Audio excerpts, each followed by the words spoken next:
Introduction. A lot of marketers have all sorts of wrong ideas about social media marketing. Some think that you only need to post viral content to get tons of traffic overnight. They actually believe that if you are able to pump that much traffic to your target website, a large chunk of those people will buy whatever it is that you are selling. Maybe you're selling services, maybe you're selling an event, or maybe you're selling products from an online store. It doesn't matter. According to this idea, you just need to have a lot of traffic, courtesy of viral content on social media, and you will get the conversions you're looking for.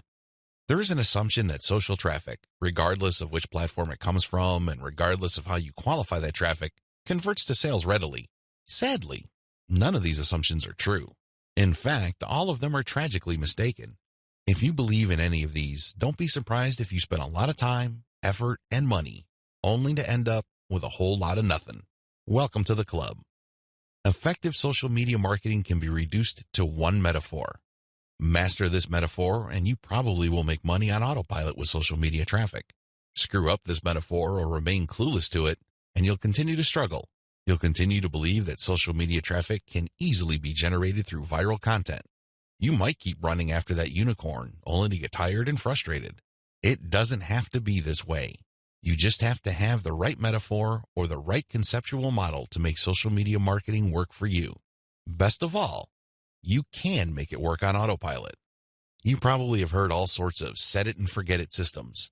You probably bought at least one of these products. Well, they're definitely on the right track as far as their label. Social media marketing can be automated. It can be mastered to the point where it can produce income after you've set it. But getting there is another matter entirely, and that's the price people have to pay. And unfortunately, most people are not willing to pay that. They're excited about shortcuts, but they're not willing to take the stairs to get to the top. At the back of their minds, they're thinking that there has to be some sort of elevator. There is no shortcut. You have to work with this metaphor. What am I getting at? Well, the secret to effective social media marketing is an inverted pyramid. It looks like a funnel. That is the metaphor you should have in your mind when thinking of ways to get traffic from social networks and social media platforms and turning that into cold, hard cash in your bank account. I need you to keep this idea of an inverted pyramid in your mind. It should have a wide base at the top. The top of that pyramid is heavy visibility. It has to be there. You need to be visible on the 4 major social media platforms. I'm talking about Facebook, Twitter, YouTube, and Pinterest. Taken together, the traffic volume you can get from these 4 platforms is mind-blowing.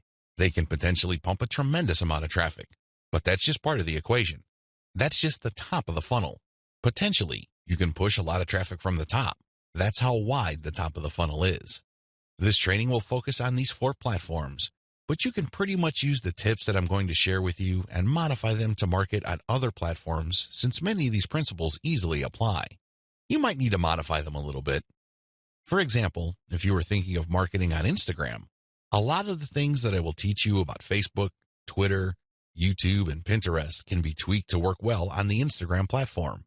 Now that you have a clear idea of the heavy visibility that you can achieve with social media, keep in mind that visibility does not mean traffic or clicks to your site. This is a myth. The visibility that I'm talking about means visibility on those platforms. When people share your content within those platforms, you can enjoy a tremendous reach within such platforms. But this does not automatically mean that when you share content on Facebook, people who see your link on the materials shared by their friends would automatically click them. Get the idea out of your head that raw visibility, or as Facebook terms it, reach, automatically translates to traffic. It doesn't work that way. Instead, you need to start with heavy content visibility on each platform. People must see your stuff there. You must achieve a wide enough reach. People may not necessarily click on through to your site, but that's secondary. At this point, you just want your brand to be visible. You just want people to become familiar with your brand. So what's the big deal about visibility anyway? You may be thinking, since visibility doesn't mean actual visitors to your website, what good is it? Think about it this way. When was the last time you saw an ad for the first time and automatically clicked it? If you're like most other people, you probably would want to see the ad show up a few times for you to become familiar with it. You might glance at it from time to time. You might read the description from time to time. But after enough showings, you might seriously think of clicking through. The same applies to your content on social media platforms. Don't expect that just because you come up with catchy titles and nice attention-grabbing graphics that this is enough for you to expect a tremendous amount of clicks to your website. It doesn't work that way. People have to be comfortable enough. Your content has to become familiar enough for them to click on it. When audience members click on the content you share through your social media accounts, they get a chance to like your page, follow your Twitter feed, pin your posts, or subscribe to your YouTube channel. They still stay on the platform, but they get a chance to subscribe to your account or follow you. This is the second stage of the social media funnel or inverted pyramid. You have to develop some sort of in-platform credibility. Your content is not just this random material that came out of nowhere. Even if people don't click on it, they see enough similarity in terms of branding, graphics, as well as other content cues so that your brand stands apart from everyone else's. Again, they may not necessarily be motivated to click, but with enough repetition through social media channels targeting certain topic categories and hashtags, your brand doesn't remain an unknown quantity. Once you have people checking your content out through your social media accounts, you can then send them call to action content, CTA. This content recruits people to your mailing list. This social content that you're sharing offers some sort of incentive. Maybe you're giving away a free booklet. Maybe you're giving away software. Whatever the case may be, there is some sort of giveaway to incentivize people to click on that link, enter their email address, and join your mailing list. Whether you use freebies, special content, special free tickets to an online webinar that's pre-recorded, it doesn't really matter. Whatever the case may be, the end game is to get people to join your list. The end game? But when you look at the funnel, the end game is to get people to that narrow end of the funnel. At that end, you're not necessarily getting them to click on an ad to buy something. You're doing something far more valuable. Instead, you're calling them to action so they join your list. You are converting your social media reach, meaning the top end of the funnel, to list membership, which is at the very narrow point at the bottom of the inverted pyramid. This is where the magic happens. Once people join your list because you have successfully incentivized them to enter their email on your squeeze page, you get a tremendous opportunity to build a long-term sales relationship.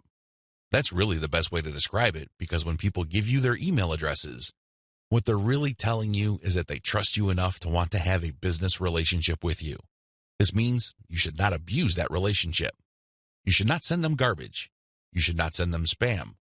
And by spam, I'm talking about material that is not related to the topic of your list. Stay on message, because if you're able to do this, you would have a tremendous opportunity to shape the conversation and continue to sell and convert your list, not just once, not just twice, but over the long haul. There are many successful list marketers who make 7 figures every single year, and all they have is a mailing list. It all depends on how you build that list, who's on that list, and what you are selling on that list. Regardless of how you cut it, you can turn what would otherwise be a huge amount of social media reach into a loyal list. This is the secret to effective social media marketing. You probably haven't heard this before. I wouldn't be surprised, because the vast majority of social media marketing books out there try to trick you into thinking that you just need to harvest all this traffic from social media so people can click like monkeys on the ads on your website. Maybe that worked when Facebook first launched nationally. It definitely doesn't work today. Sadly, this is where too many marketers fail. They screw this up. Now that you know the secret, here's some bad news. This is precisely the point where too many marketers screw up.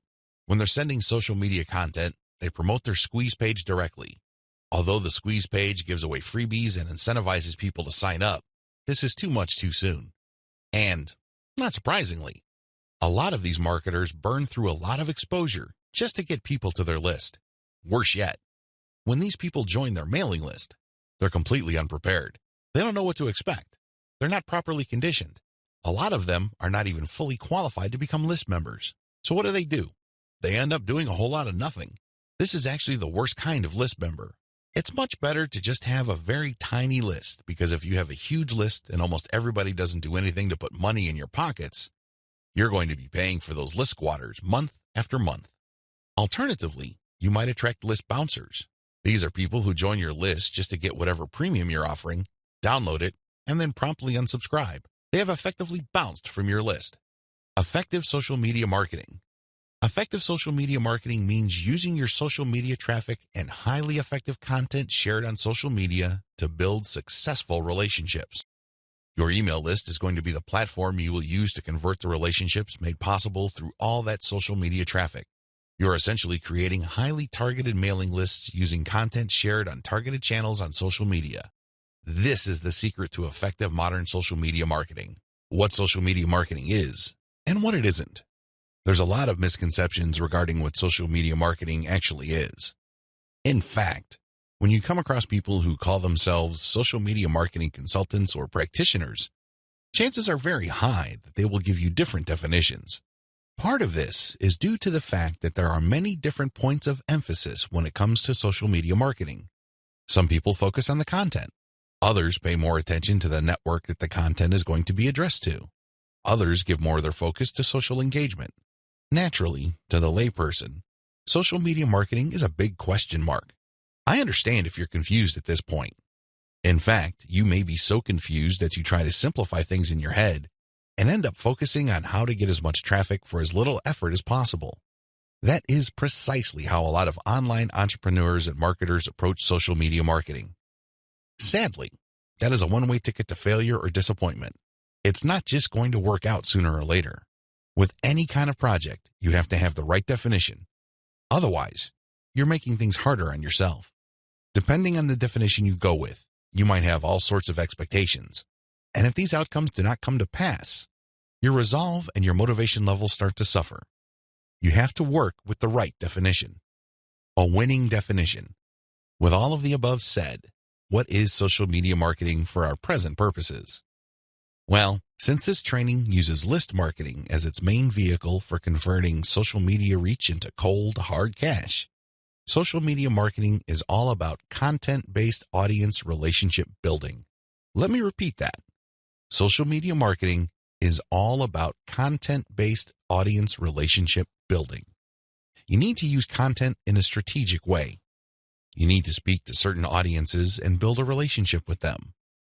This relationship is not this broad word that makes people feel good, but ultimately doesn't mean much of anything. Instead, this relationship has a tangible form. And I am, of course, talking about your mailing list. Once you get people on your mailing list, that's when the fun begins. Everything else is just a workup or a preliminary prior to that point. You need to get people on your list. Social media marketing is going to be your primary vehicle to get people to your list. Everything has to revolve around that list. And this must shape, inform, and guide your social media actions. Managing your expectations. A content-based audience relationship approach to social media marketing sets different expectations compared to other ways of defining this type of marketing. When you read the typical social media marketing book, for example, How to Dominate Twitter, the focus is on traffic. Unfortunately, if that is your main goal, you end up with a the more the better mindset and you feel really depressed at the end of the day because the traffic doesn't come. Even if it does, there's not going to be enough of it. You have set yourself up to fail. When you use a content-based audience relationship building approach to social media marketing, your focus is on getting the right content in front of the right eyeballs to build the right levels of trust. This is a long-term game. It is definitely a marathon, not a sprint. Since that is your expectation coming in, you position yourself for a long-term victory. You're not going to be the typical failed social media marketer who jumps into the game with both feet, only to find out that the traffic simply isn't there. So what do? That's right, they quit. Manage your expectations by focusing on the right definition and you will be okay. The worst thing you can do right now is to sabotage any chance of future success by defining the problem the wrong way and filling your mind with all the wrong expectations. Social media marketing can build brands if. Now that we've defined social media marketing, the next step is to focus on the end result of this content-based audience relationship building approach. If you do everything right, you walk away with a brand. And let me tell you, that is the best asset you will ever have. Now, in terms of real-world traffic, you may get a low to moderate level of traffic. But if you build a solid brand, that traffic is all you need. That is qualified traffic. These are not random people just blindly clicking on links out of curiosity.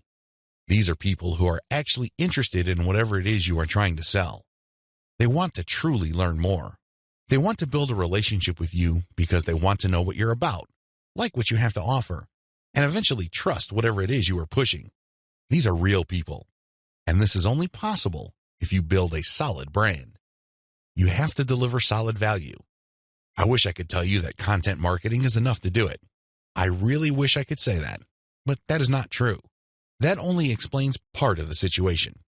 Sure, you have to deliver content that people truly are interested in, but at the end of the day, when they join your list, they are expecting and deserve value. That's how you build a solid brand. When people join your list, they will quickly find out that they did not waste their time because you send high-quality updates that actually add value to their lives. Social media marketing can explode the rate at which brands are formed. That's why a lot of people are ranting and raving about social media marketing. But a lot of them are clueless as to how to build a solid brand. Most of the time, they just stumbled into it. I'll let you in on the secret. It's all about content-based audience relationship building. There are many different parts to that equation, and I'm going to walk you through them in a practical way in the following videos. In this section, I just want you to wrap your mind around the definition and the expectations that flow from it. This is how we tightly define the project that you're going to embark on. Anything less, chances are, you're going to beat yourself up unnecessarily because you just had unrealistic expectations. This is not one of those get-rich-quick schemes. This is not one of those overnight success stories. This requires real work. This is the real deal. Are you ready for the journey? Great. Let's get on to video 2. 8 reasons why you need to do social media marketing. Just to be sure, if you are in any way, shape, or form unclear as to the value of social media marketing, here are just 8 reasons why it needs to be part of your comprehensive online marketing plan. Maybe your current plan puts more emphasis on search engine marketing. Maybe you're currently focused on outreach. Well, those are all well and good. But to really round things out and add a lot more value to your current online marketing campaign, social media marketing has to be part of the equation. It doesn't have to take center stage. It doesn't have to be your overarching priority, but it has to be a part of the total mix.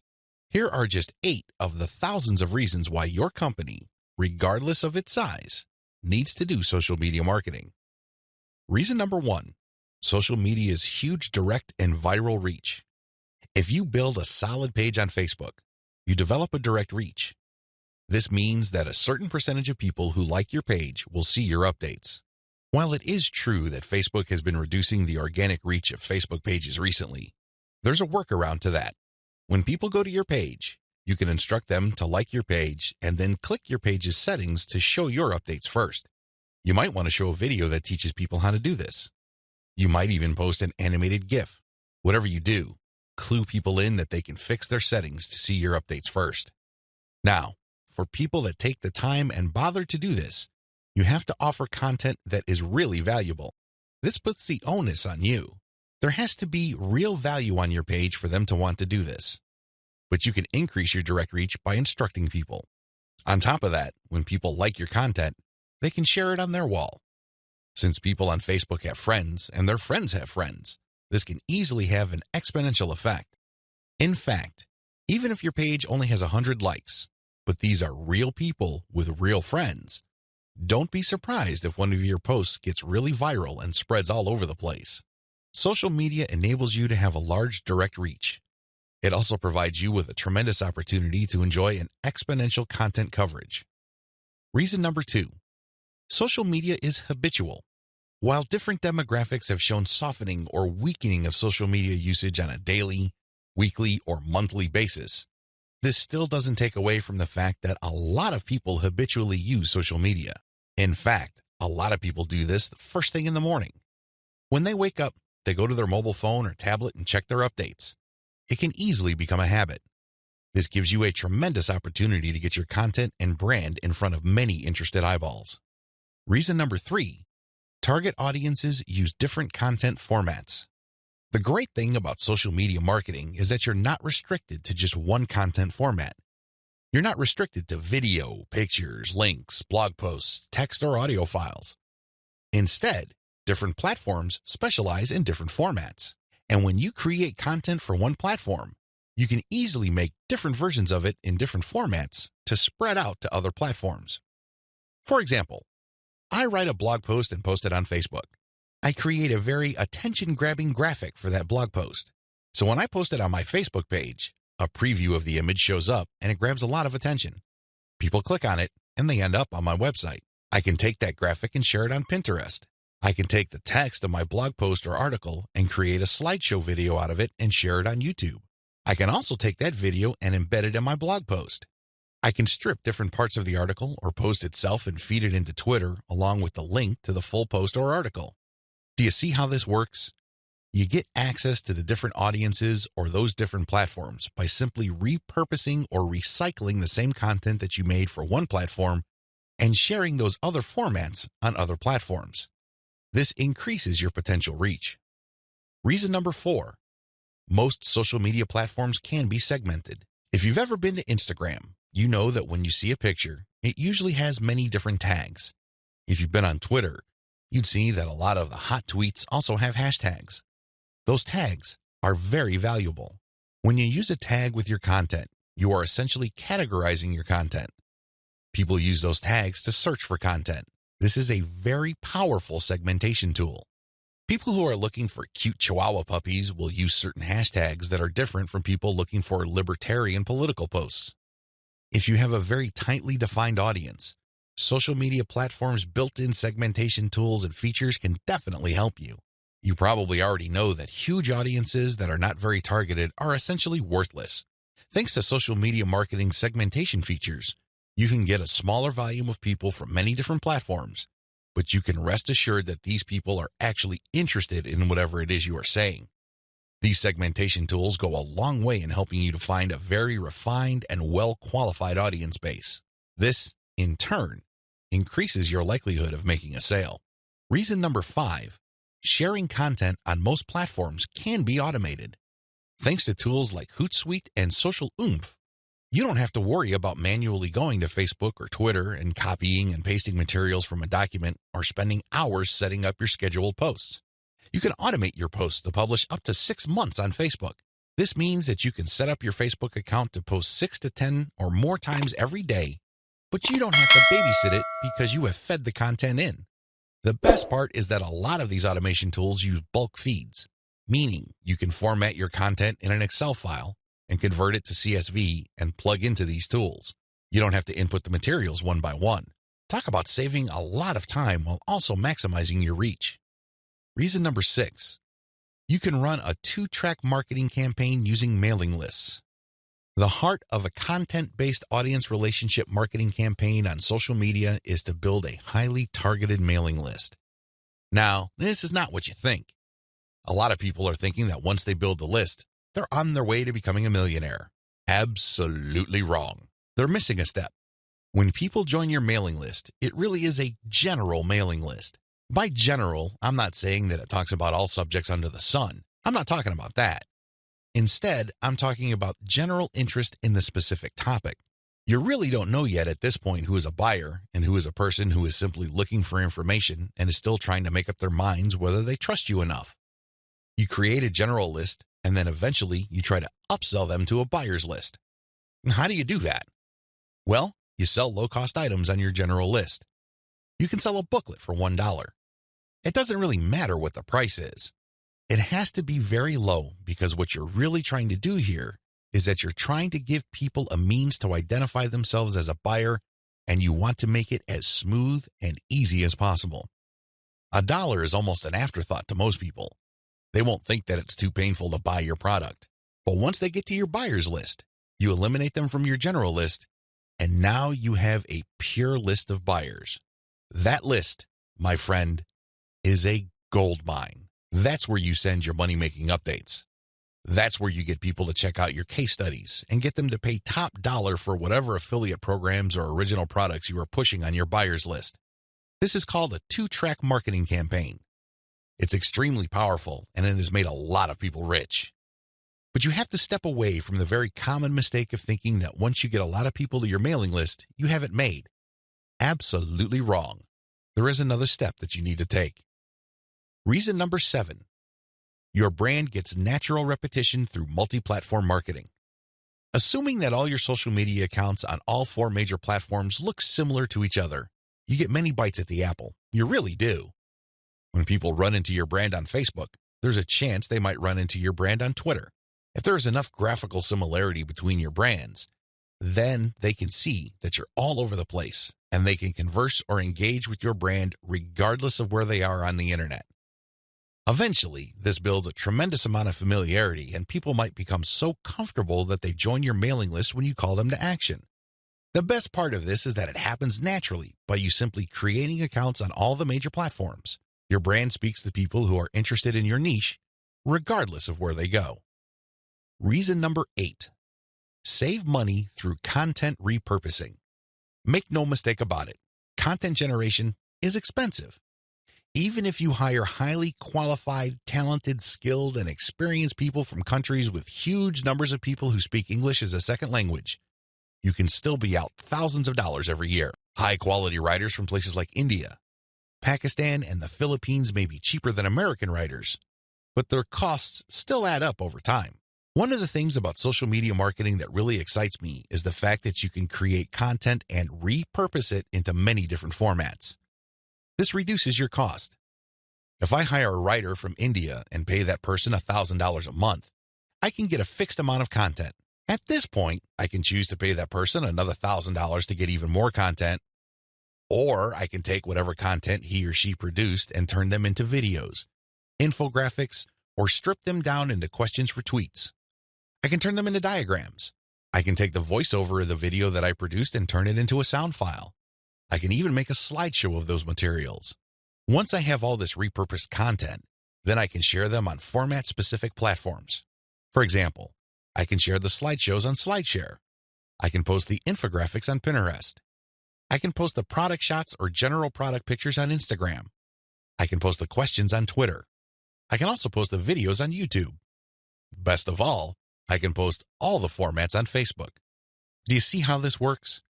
When you do this, you buy content once, repurpose it, and share it so you get a higher chance of getting traffic or visibility with that repurposed content. You're not creating content constantly. In fact, the name of the game is to produce as little content as possible, but market these high-quality pieces widely. This is how you maximize their value. The old idea of constantly publishing content just to get a few eyeballs here and there is dead. Seriously, that's a one-way ticket to the poorhouse. Your better approach would be to make that content work for you by converting it into many different formats. You then share these different formats on platforms that specialize in those formats. I hope the 8 reasons above are clear and that you are pumped up to do social media marketing right. In video 3, we're going to talk about picking a social media marketing campaign that is most likely to produce results for your type of online business. See you there. You need to modify your social media marketing campaign based on your online business type. I know this video is going to throw a lot of people off, but people need to understand this. One of the major reasons why a lot of otherwise intelligent and experienced social media marketers fail to get the results that they're looking for is the fact that they're using the wrong approach. Their approach to social media marketing and the websites they're promoting is a one-size-fits-all approach. Now, you don't need me to explain to you why that's a bad idea. It doesn't work in most areas of your life, and it definitely doesn't work when it comes to social media marketing. You can't look at this project with the mindset that as long as you pull traffic from social media platforms, then you can use the exact same method and the exact same communication tactics, regardless of the online entity or business you are promoting. Since we're using content to develop relationships on social media platforms, this one-size-fits-all approach is even more fatal. I mean, it's a bad enough idea as it is, but if you were to use a content-based campaign, it gets even worse. The reality is that different business types require different content and publishing strategies. You have to customize, modify, and tweak your particular content and publishing strategies on social media to fit the type of website you are trying to promote. Now, there are a huge number of website variations out there. In fact, there are too many. I would venture to say that the only limit really is your imagination. But if you were to categorize these different website types into 4 rough forms, they would more or less fall into the following: publishing, e-commerce or dropshipping, email lists, and traffic sales. Again, there are many variations of these, but if you were to look at the different types of businesses out there, you can pretty much reduce them to these 4 types. When you study these closely, they have different needs. They have different features that must be addressed. Otherwise, you're not going to get the results you're looking for. Unfortunately, a lot of social media marketers would try to promote a blog the exact same way they would try to promote a dropshipping or e-commerce website. Similarly, somebody who is essentially just trying to sell their social media traffic is trying to do content marketing like somebody with a blog. It doesn't work. It doesn't make any sense. The bottom line is obvious. Different strategies require different content types. You must start with the type of online entity you are promoting. Are you promoting a blog? Do you have a website that uses a lot of articles? Do people contribute content? Well, you have a publishing website. Do you have a dropshipping online store? Maybe you built it with Shopify and you use Overload to get products from AliExpress. When people buy stuff from your storefront, your software orders the materials from AliExpress and you keep the difference. Maybe you sell from your own inventory. It doesn't really matter. You run an e-commerce website. This is very different from a publishing business. Similarly, if you make your money through your mailing list, you can't market on social media the same way as you would if you had an online store. Again, different strategies require different content types. What do you have available? Now that I've gotten you thinking about how special your specific website target is, I need you to look at the different content types available to you. You need to think outside the box. You need to look at all the available options out there and how you can create content that is tailored to your specific type of online entity. Here are the list of content types you can use to promote different online entities, but your specific focus and specialization should weigh more heavily on certain types of content instead of others. Audio clips, slideshows, infographics, diagrams, blog links, videos. The bottom line, don't just think links. It really freaks me out. In fact, it really saddens me when I see a lot of otherwise capable social media marketers focus almost entirely on spreading their links. They think that this is the end game. Well, yes, links are important. I can see where they're coming from because when people click on a link, that's instant traffic. But you have to understand that depending on the type of target site you are promoting, you would build a tighter brand if you share different types of content. In many situations, you probably would be better off sharing more audio or infographics and diagrams than if you were sharing naked links because people are bombarded with links every single day. You have to pay your dues. You have to become familiar enough to your target audience members using these different content types for them to eventually trust you enough to click on your link. Unfortunately, a lot of people have this in reverse. They start with the links, and when they get desperate, they then use other types of content. At that point, they're a day late and a buck short. Don't do that. Instead, use the derivative content first, and then play up the links. Also, not all of these formats work with your particular style of website. I would suggest that you look at your competitors first and pay close attention to the type of content they are currently sharing. What kind of format do they use? Are they sharing mostly picture quotes? Are they focused primarily on video? Do they have a special fondness for diagrams? This is not random. This is actually telling you all you need to know about how to appeal to your target audience members. This is no time to be revolutionary and come up with something new completely out of left field. That's not going to work. There's a reason why your competitors are not doing this. At this point in the game, you should focus on what everybody else is doing and reverse engineer their formats. Once you have established a distinct brand, then you can experiment with different formats, different ways of doing things, and possibly coming up with something that is distinct to your brand. But until and unless you reach that point, you need to focus first on reverse engineering what everybody else is doing. In other words, let them do your homework. Focus on what they're doing right and build on it. Figure out their areas for improvement and come up with a more compelling offer. Pay attention to what they're not doing. Avoid those because obviously it doesn't pay. I hope I'm being clear here. Make sure that your content types as well as your sharing strategies fit the type of business you're in. A little bit of reverse engineering can definitely go a long way. The classic way to do social media marketing and why it is a waste of your time. Before I jump into the actual meat and potatoes of this training, I need to devote some real estate to how other people are doing social media marketing. I need to do this because it's very tempting for people to engage in the same practices. I can see where they're coming from. It is easy. It's like seeing some chump change in front of you, and it's almost irresistible to fight the urge of bending over and picking up that change. But when you do that, it will throw you off. It will give you a false sense of incentive or reward, and don't be surprised if you end up giving into your worst instincts, only to walk away with less than nothing. This happens all the time because human beings, being the way they are, would always take the path of least resistance. But who can blame them? But by warning you about how this works out, it is my hope that you stay away from this and focus instead on investing your time, effort, and energy on the right way to do things. The classic approach to social media marketing. So what is the classic approach to social media marketing? Well, it's actually quite simple. Whether we're talking about Instagram, Twitter, or Facebook, you need to only follow, like, or friend people who are interested in your niche. You connect with all these people, and then after you have followed them, a lot of them would actually follow you back. For example, on Twitter, for every 100 follows, don't be surprised if maybe 20 to 30 people follow you back. Now, this is where it gets really bad. Classic social media marketers would then spam their followers. They would just send all sorts of unrelated garbage, and then they would unfollow. Do you see the pattern? Follow, get followed, spam, unfollow. I wish I could tell you that they do this sporadically, but instead, these self-professed professional marketers use all sorts of sophisticated software to do this. Up until a few years ago, this worked like a charm. This was a great way to get a lot of Twitter traffic, but not anymore. This pattern instead can get you banned. More importantly, whatever traffic you do manage to get using this tactic is not going to be any good. Why? There's no targeting. You're not pre-qualifying these people who would follow you. The only reason why they followed you in the first place is because you followed them first. Where's the selection there? Where's the targeting there? Now, you can make wild guesses, but ultimately, it's a volume game and it leads nowhere. The return on effort is not there. I'm not saying that you can't make any sales doing this technique. I'm not claiming that.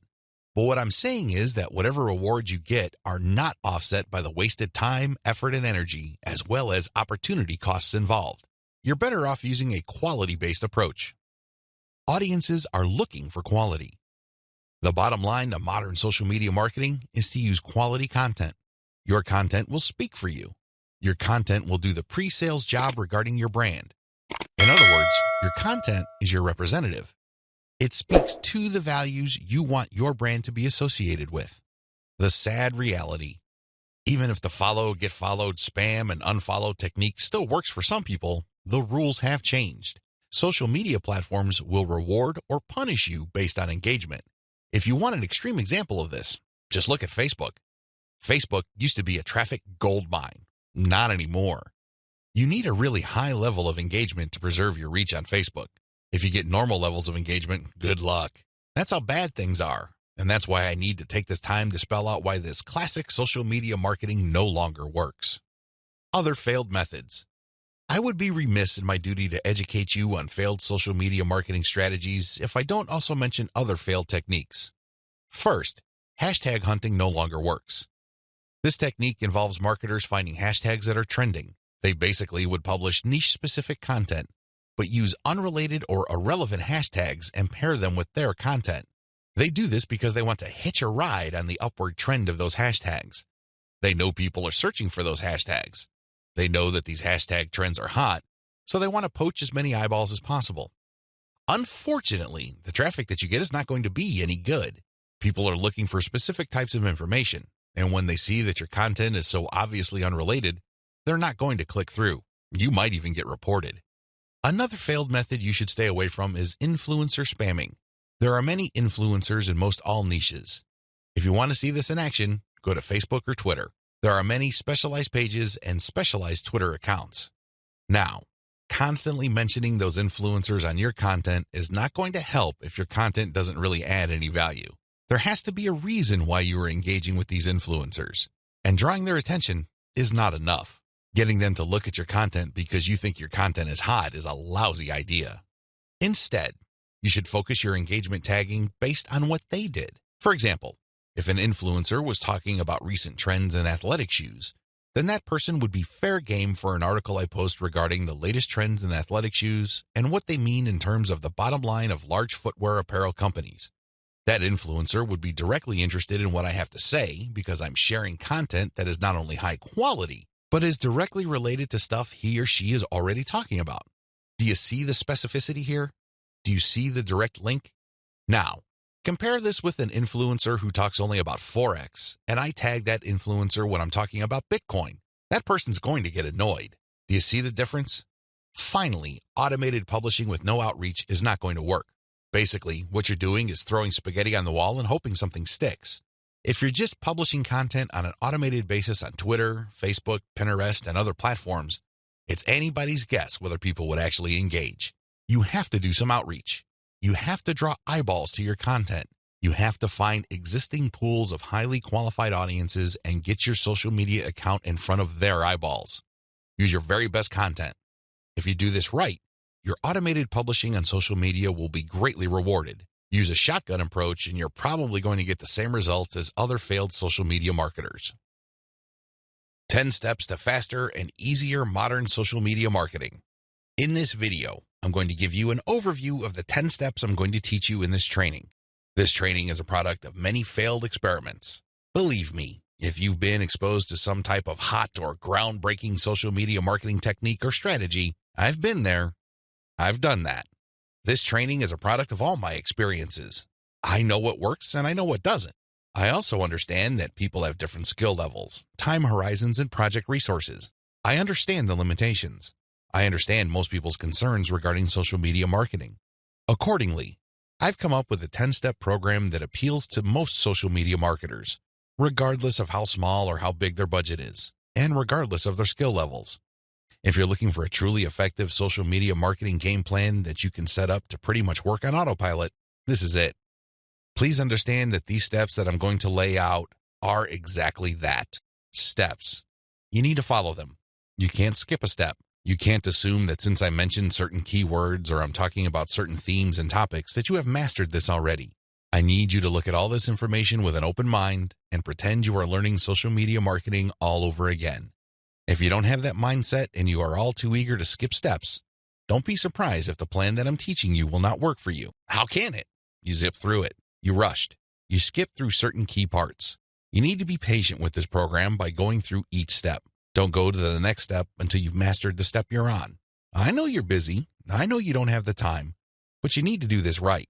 Otherwise, you only have yourself to blame if things don't work out. Are we clear? Okay. Here are the 10 steps to faster and easier modern social media marketing. Niche research and targeting. Content curation. Reverse engineer your competition's top content. Create fine-tuned payload content. Market your mailing list right. Unlock the power of repurposed multi-platform content. Automate content sharing. Scale up your targeting. Sell to your list differently. Reinvest your profits the right way. Those are the 10 steps. I know they sound pretty simple. They definitely appear pretty straightforward, but the devil, as always, is in the details. See you in the next video. How to do niche research and targeting the right way. I can't even begin to tell you how many times I've run into social media marketers and they automatically want to know about traffic generation. Forget about niche research. Forget about consumer intelligence. Don't worry about setting up the right site to get in front of the right target audience eyeballs. Let's just skip straight to the good stuff. That's the kind of mindset that I run into all the time. And that's why a lot of people struggle in this game. You have to understand that until and unless you find yourself barking up the right tree, you're just going to be chasing your tail. I know I'm using a lot of dog analogies, but these are the most appropriate. Most people are simply just chasing their tails and wasting a whole lot of time doing stuff that doesn't really add to their bottom line.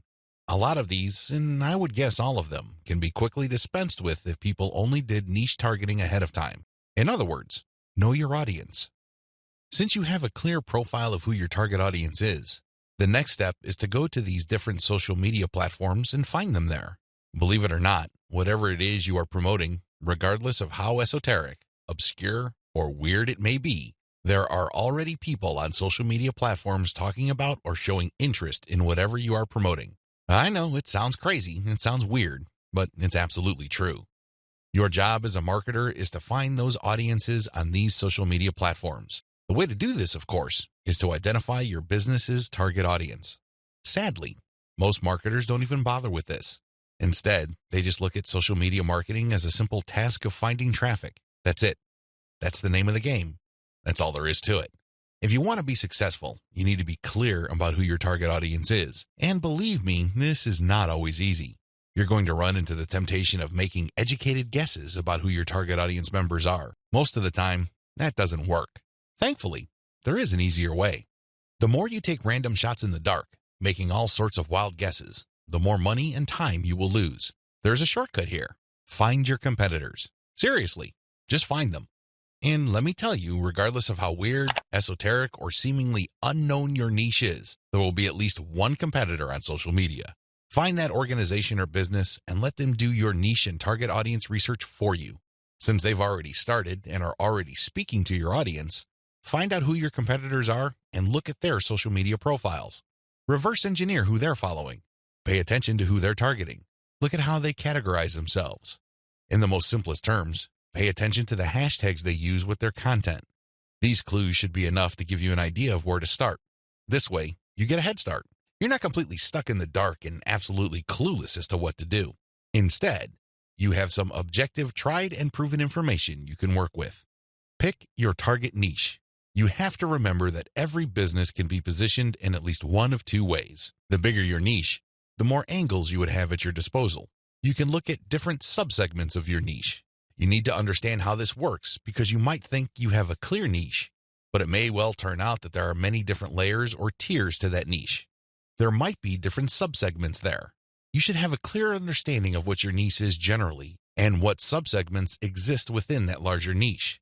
Again, you can reverse engineer your competitors to take a stab at this. Regardless, you need to do this. You need to get this information.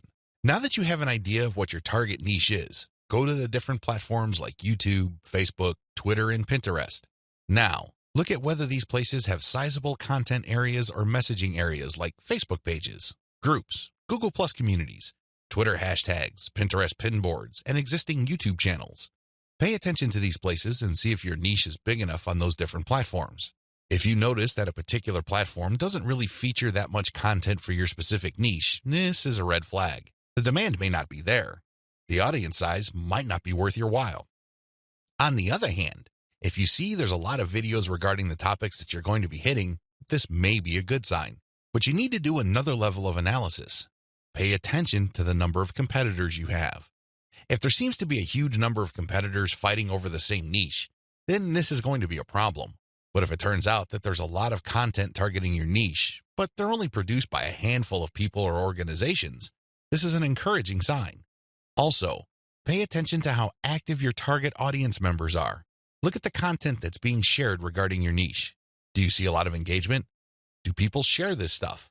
Is this hashtag quite prevalent? Look for these and other objective indicators of activity.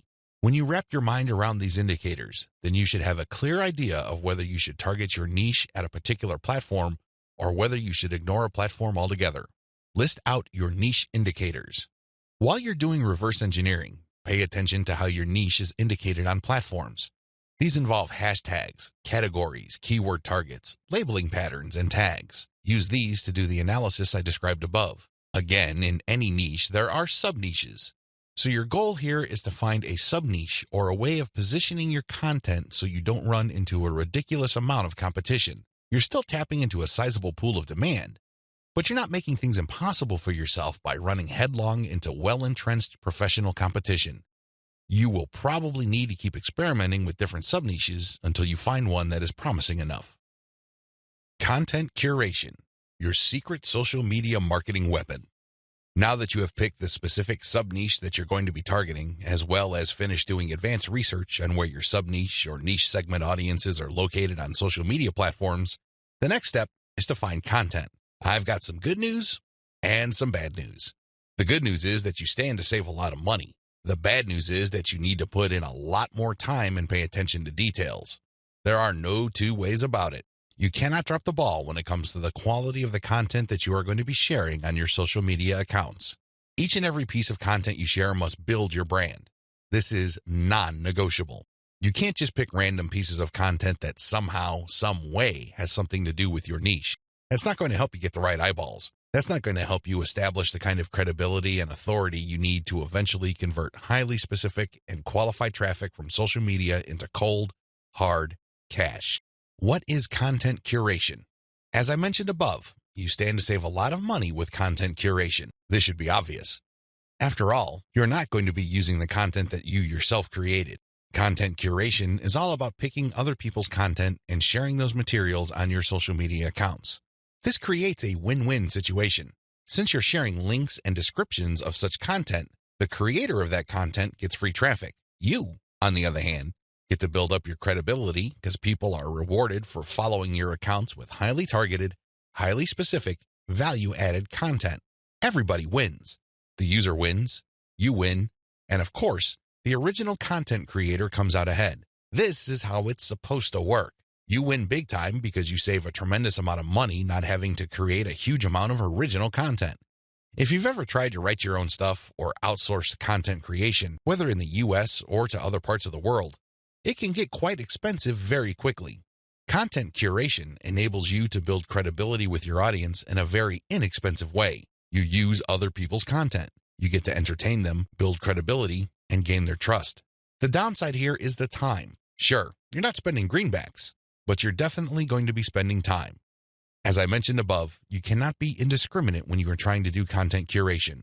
Whatever goodwill you have built up for your brand will go up in smoke if people catch on to the fact that you are just randomly curating and spreading low-quality content that may have something to do with your niche. That's not going to cut it, not by a long shot. Adopt the right content curation strategy. Now that you know where your target audience members are on social media platforms, you build credibility by populating your social media accounts with highly credible, high-authority third-party content. This is called curation. In between those materials, you're going to be sharing your own original content. From time to time, you're going to call people to action to take a look at the incentives you're giving away for them to join your mailing list. This is how you play the game. When people follow you, they are rewarded with top-notch content. It doesn't really matter whether you produced that material or it was written by somebody else. Your followers get rewarded for following your account. They get niche-specific material. Eventually, you build trust with them because you only send them the very best materials. They start paying attention to your own materials.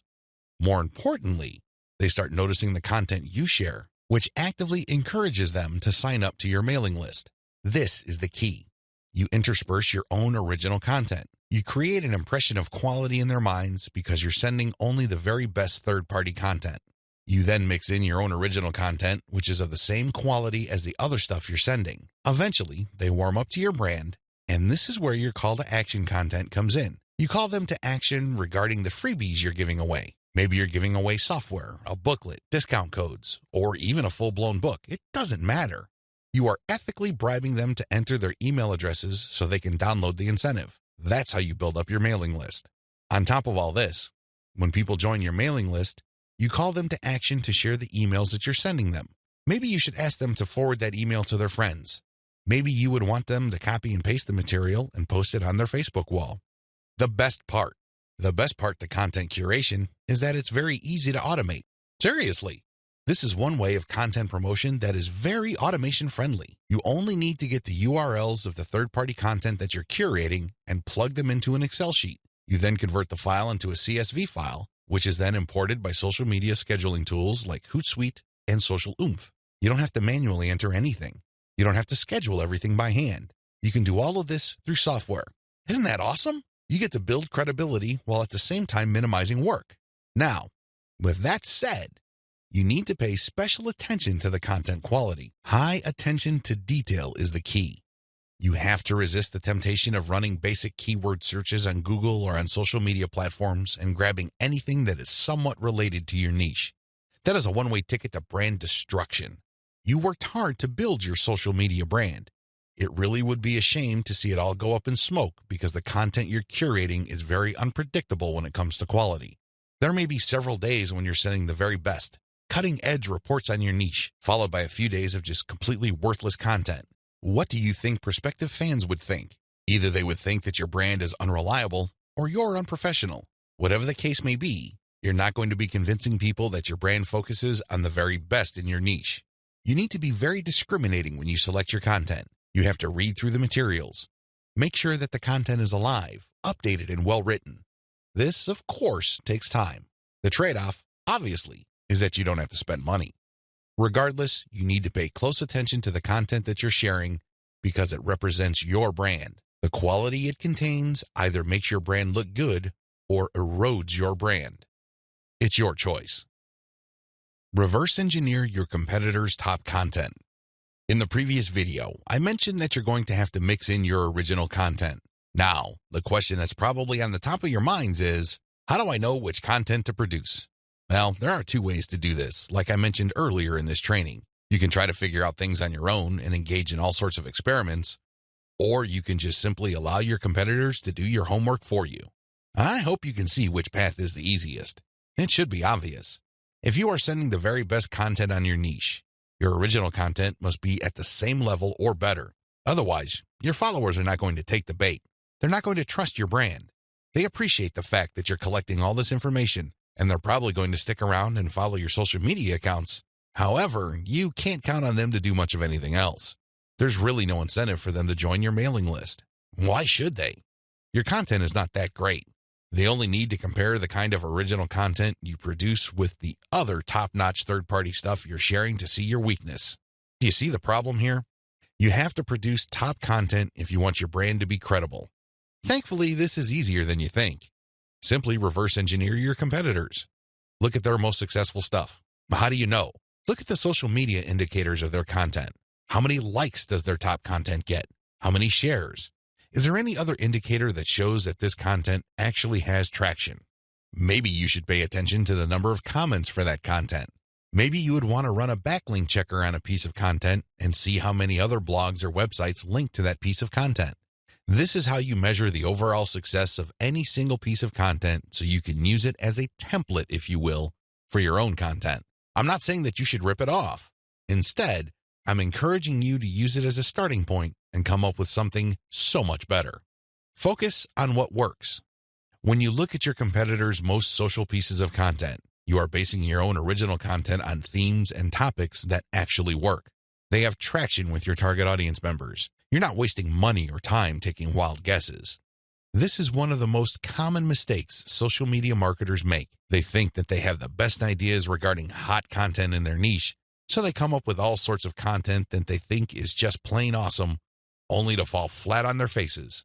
I'm telling you, for every 100 pieces of those types of original content, maybe 10 would gain any sort of respectable traction in your niche. It's too expensive, and it burns too much time. Thankfully, there is a better way. You just need to reverse engineer your competitors' most successful content. Use that as a starting point. You can adjust them. You can modify them. You can come up with your own variations. But at least you get a head start. At least you're in the ballpark when you start off. You're not just taking random shots in the dark. Learn from your own success. After you have started curating and mixing in your original content, pay attention to your statistics.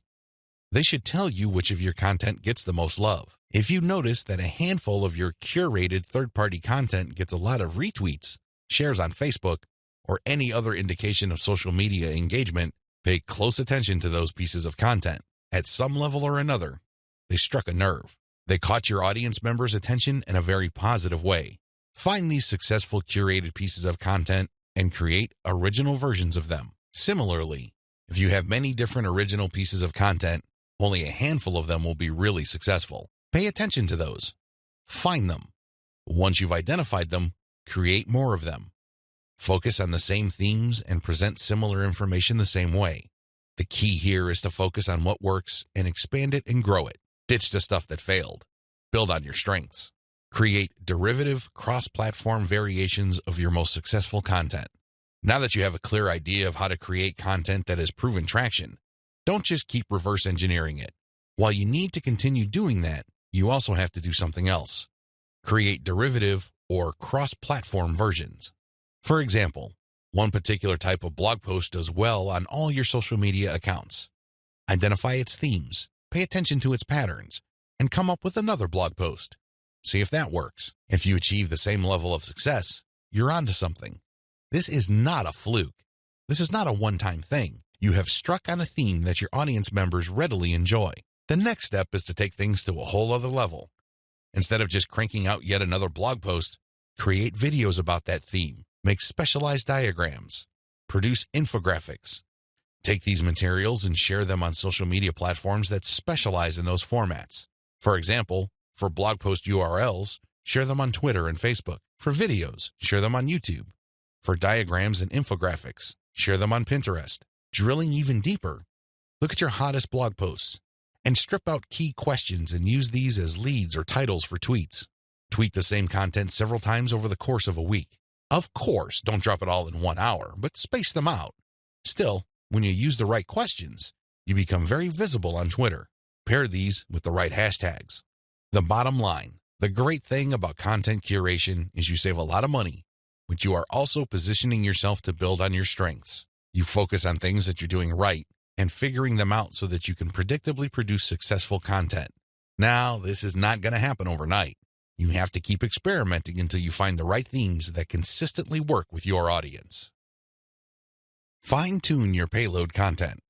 As I have mentioned previously, you can come up with your very own content based primarily on the social signals of the top-notch third-party materials you are curating. Put simply, when you are going through your research, you will keep coming across certain pieces of content which get a lot of engagement on social media. These are all the objective indicators you need to understand that you are looking at high-quality, high-demand content. At that point, you can come up with your own version of that content. You can use it as a template, so to speak. Another approach would be to just do curation first. You just take all the high-quality third-party content with great social signals and put them all on auto-publish on your social media accounts. You run this curation campaign for several weeks. Soon enough, you will see a pattern. Eventually, you will see that some of these materials get a lot more engagement than others. At that point, you can then come up with your own version. Personally, I pick my own content using both methods. If I'm in a hurry to get people to sign up to my mailing list, I do the first method. But if I'm unsure about the niche or I'm still trying to feel my way around in terms of understanding my audience, I would stick to the second method. There's really no one right answer. It really all depends on your situation.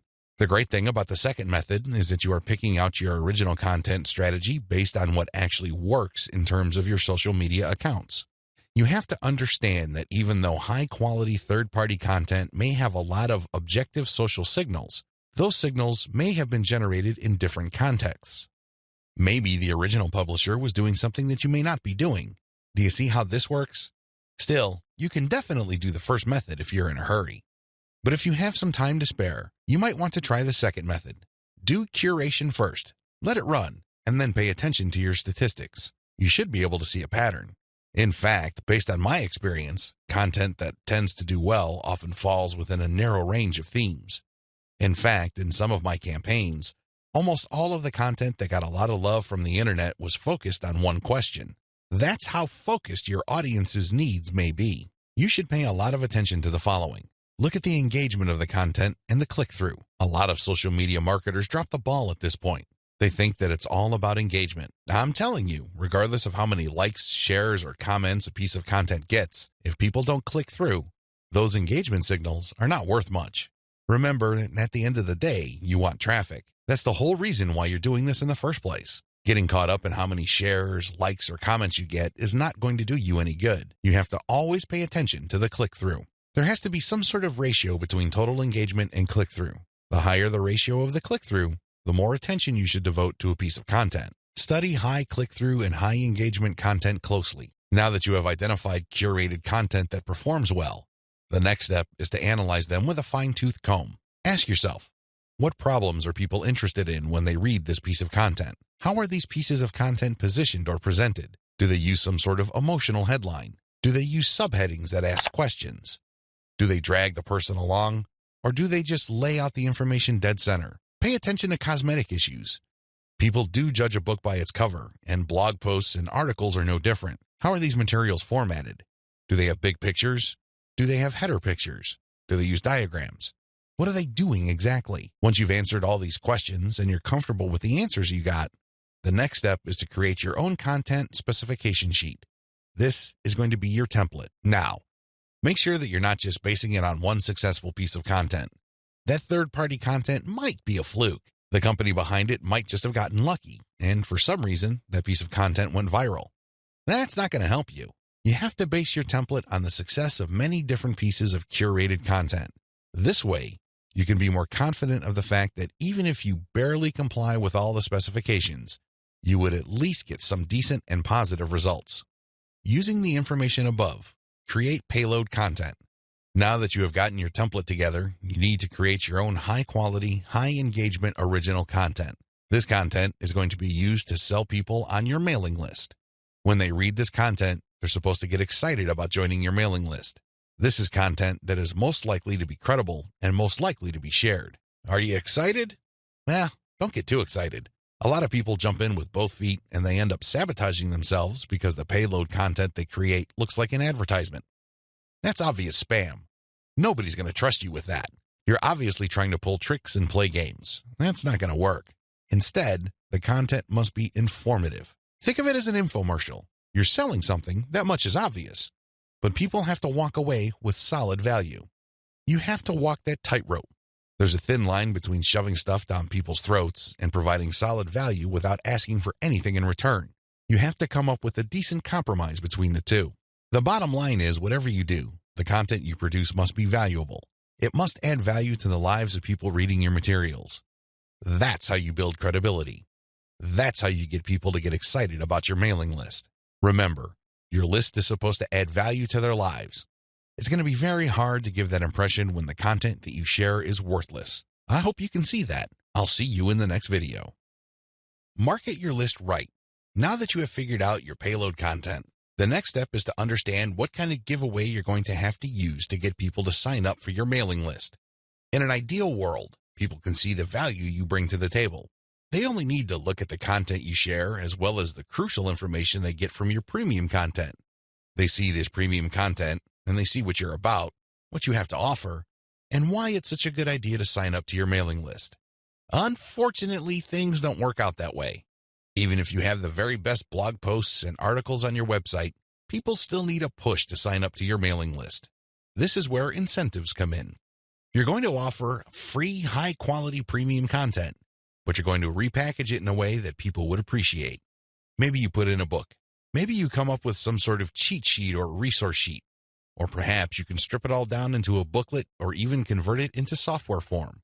Whatever the case may be, this premium free giveaway content is going to act as an incentive for people to join your mailing list.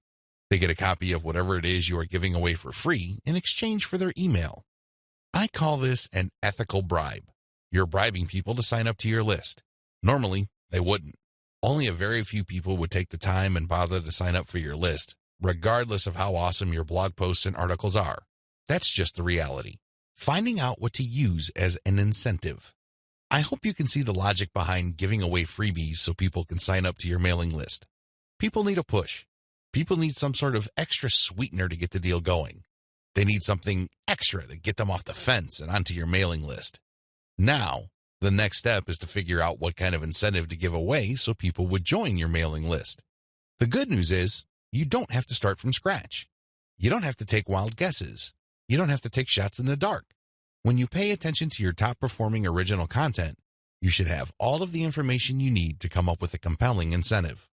For example, if you run a gardening blog and you notice that a lot of people click on share and otherwise engage with your content on tomatoes, it's probably a good idea to come up with a free giveaway book on how to build your own inexpensive tomato greenhouse. You see how this works? Pay attention to your best-performing original content. Look at the questions they answer and look at the questions they fail to answer. This way, you can use your popular content as a launching area for your incentive content. You let your readers know that if they need more information, and they will because the content that they're enjoying are missing certain items, they should click on this link. That link, of course, is your squeeze page. The squeeze page advertises your giveaway and lists out the reasons why people would want to download that giveaway. It's pretty straightforward. You're just offering premium content that your other freely available content is already pointing to. They're pointing to that content because they don't contain that material. They do a good job of building credibility and authority. They do a great job adding value to the lives of your readers, but it's also obvious that there are certain parts that are missing. For those extra materials, they have to sign up. It's absolutely free. It doesn't cost them a dime, but they need to sign up to your mailing list. This is how you set up your mailing list. It has to be closely tied to your premium content. Coming up with incentives or freebies that look like they came out of left field because they're unrelated to whatever it is you're currently doing is not a good idea. Chances are quite good that you're going to fail.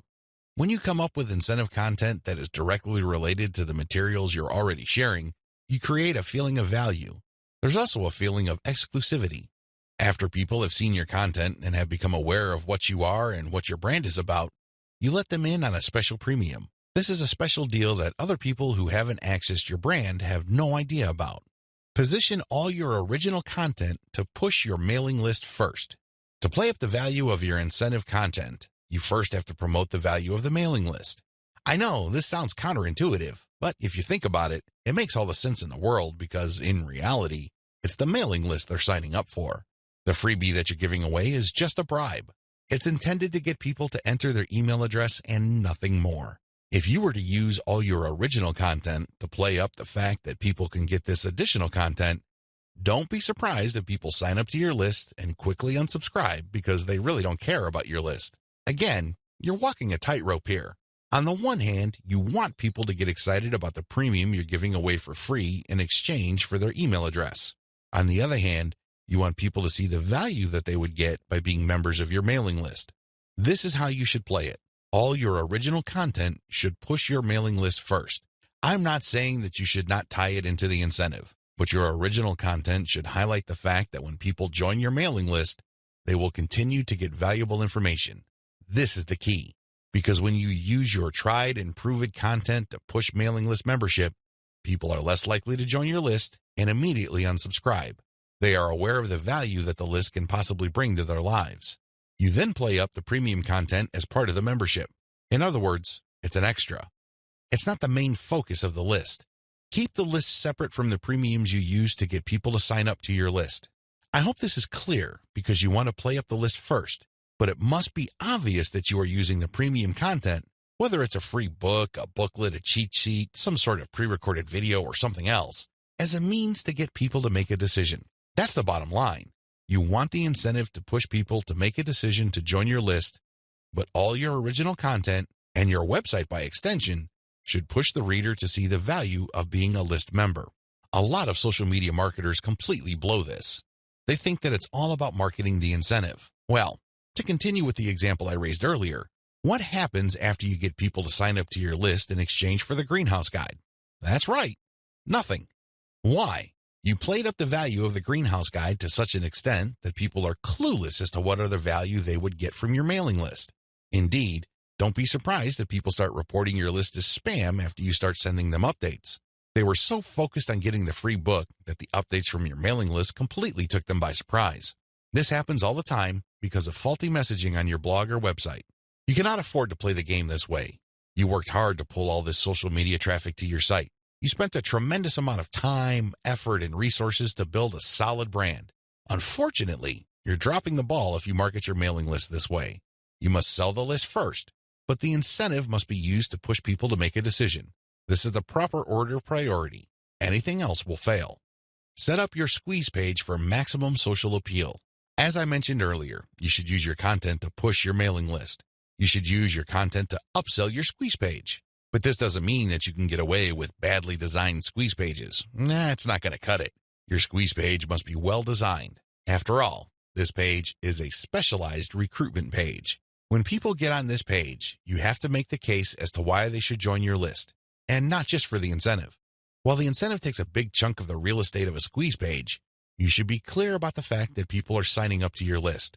With that said, you have to make your case. Why should people bother with your updates? Why should people stay on your mailing list? What kind of value would they get?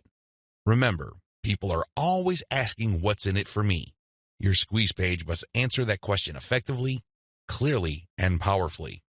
Your squeeze page must be well designed enough to be able to make that connection, while at the same time, it must be easy to market on social media. Maybe you should have a graphic on your squeeze page that can be easily posted on Pinterest. Maybe you should have a video on your squeeze page that can be easily shared on YouTube. There are many ways you can go with this. What's crucial is that your squeeze page must be social media ready. At the same time, it should also do a good job of recruiting people. Set up the right confirmation page. When people join your list, thank them and make them feel welcome. You also have to clue them in regarding the content they should expect to receive. Make them feel that they just did the right thing. Make them feel that they solved a major problem. Not only do they get access to the digital freebie you're giving away, but they're also going to be receiving valuable information regarding a particular topic that they have problems with. This is how you sell the list. Simply hyping up and over-promoting the premium is not going to help you convert social media traffic into cash. That's just not going to happen. You have to sell the list. You have to build trust in the list. Unlock the power of repurposed content. I've already described this in an earlier video, but this topic is so important it deserves its own standalone video. When you create original content for your blog or website, you already know that this content has some sort of traction in your niche. You already know that there is a significant amount of demand for this particular type of content. Not only did you base your decision on the social signals of your reverse-engineered competitors' content, but you're also picking out content choices based on your own statistics. In other words, you're basing your best content on tried and proven material. You're not taking shots in the dark. You're not taking wild guesses. You're not crossing your fingers and hoping that something sticks. Instead, you have based your decision on what actually works. Congratulations! But you shouldn't stop there.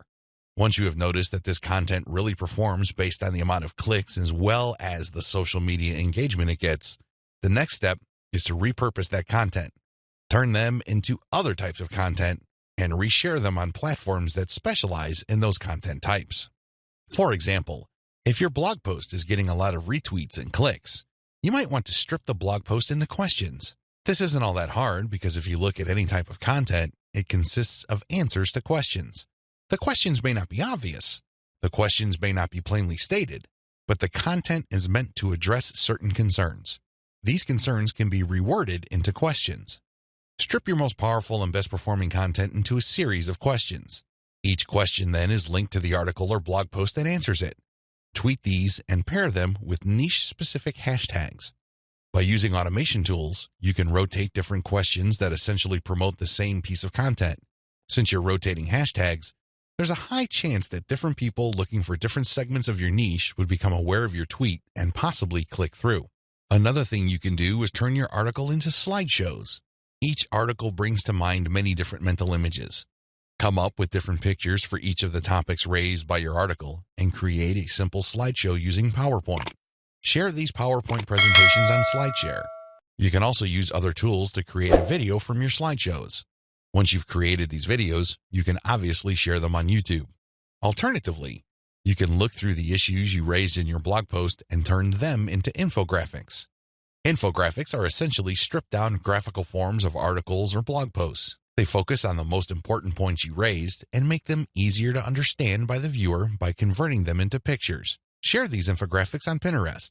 Finally, you should make sure that all your blog posts or articles have a nice header picture. This way, when you load the link on Facebook, a nice preview shows up.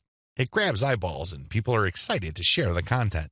On Facebook, you have a wide range of content formats to choose from. You can share links, videos, infographics, photos, diagrams, and even audio files. After you share materials on your Facebook page, you should then get the link to that post and then share that Facebook page link in Facebook groups that cater to your niche or a related niche. This is how you unlock the power of repurposed content. If you play the game this way, you spend less time creating content and more time promoting. Promotion is the name of the game. You may have great content, but it's not going to do you much good if people don't even know it exists. For every hour you spend creating content, you should spend 10 hours promoting that piece of content. This is how you build up a successful mailing list. This is how you create a solid brand on social media. Start with powerful content, but create different versions and spread it on many different social media platforms. Use automatic content sharing. Before I get into content sharing automation, I want to highlight one other important reason why you should repurpose your content. If your audience members keep seeing that you talk about the same stuff over and over again, chances are you will lose them. People want to hear new stuff. People want you to explore other related needs of theirs. They don't want you to basically keep recycling the same stuff over and over again. Unfortunately, that's precisely the kind of risk you're running if you simply focus on giving people more of the same successful stuff. You know that a particular content theme works. You know it gets a lot of engagement. You know that it draws a lot of clicks. It's perfectly natural for you to want to keep recycling that same theme. Don't do it. Focus on the very best way to present that theme and stick with it. Just do it a few times, but focus more on repurposing. This way, when people get into contact with your content, they can see that you are talking about something that appeals to them, but in different formats. They are more likely to pay attention. They're more likely to click through. They're more likely to share. Keep this in mind when it comes to repurposing. Don't think that Video 11 is completely optional. It isn't. You want your social media feeds to consist of highly successful content as much as possible.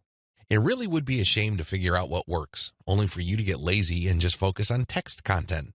I'm sorry to say it, but text content can only take you so far, which brings me to content sharing automation. Since you're going to be sharing a lot of content, and much of this content being third-party as well as original and repurposed content, you're probably going to have your hands full if you decide to do this manually. First of all, since you're going to be covering many different platforms and sharing different formats on those platforms, you have a lot of forms to fill out over and over again. Sure, you may have created an account, one for each of those platforms, but submitting to those places requires you to fill in forms. Posting on Facebook involves form filling. Now, if you really don't have that much content to share, this should be barely manageable. But if you're looking to maximize your visibility by publishing on your social media accounts several times a day, you need to automate. Unfortunately, simply plugging in information into content publishing tools is not going to do you much good. You have to know when to publish. Believe it or not, the vast majority of your target audience members check their Facebook, Twitter, Pinterest, and YouTube accounts within a certain block of time every single day. Post outside of that block of time and you miss the eyeballs of the vast majority of your audience members. Sounds good so far, right? Well, here's the problem. Different audiences have different time preferences. How would you know? This is where experimentation comes in. First, you're going to have to share your content randomly at different times of the day. As much as possible, share content every hour. Set your content automation tools to publish every hour. Let this run for about a week or two. After the experimental period is over, check your stats. Facebook Insights, for example, will tell you when most of your page fans checked out your content.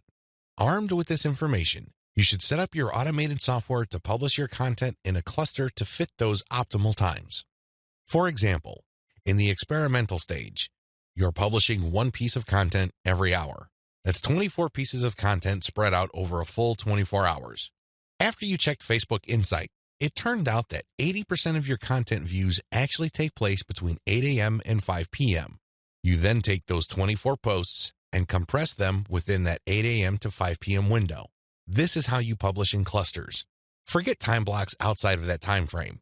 This way, you maximize your chances of the right eyeballs seeing your content.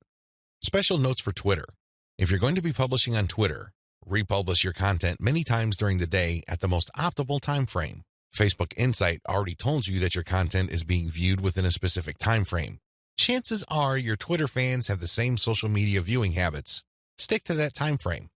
Now, here's the secret.